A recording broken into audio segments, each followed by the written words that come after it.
Good morning সবাইকে। সবাই তো সকালবেলা উঠে কেউ লিকার চা খায়, কেউ দুধ চা খায়। আমরা একটা অন্য জিনিস খাই, সেটাই তোমাদের আজকে দেখাই চলো। এটা তৈরি করা হয়েছে, জিরে আছে এর মধ্যে, গোটা জিরে, মেথি আছে, আর মৌরি আছে, জোয়ান আছে, আদা আছে, সবকিছু দিয়ে জলটাকে ফুটিয়ে তৈরি করা হয়েছে। আর একটা দেখো ফার্স্টে একটু করে মধু দিয়ে দিই, অল্প সামান্য। কালারটা কত সুন্দর না?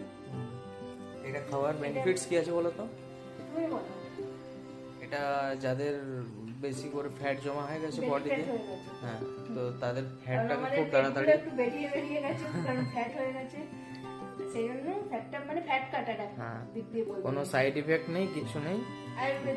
আয়ুর্বেদিক ঘরের জিনিস দিয়ে নিজস্ব কিচেনের মধ্যেই থাকবে, সবাইকার বাড়িতে যে কেউ বানিয়ে খেতে পারে প্রতিদিন সকালে। এটা খাওয়ার পর কিন্তু 2 ঘন্টা কিছু খাওয়া চলবে না।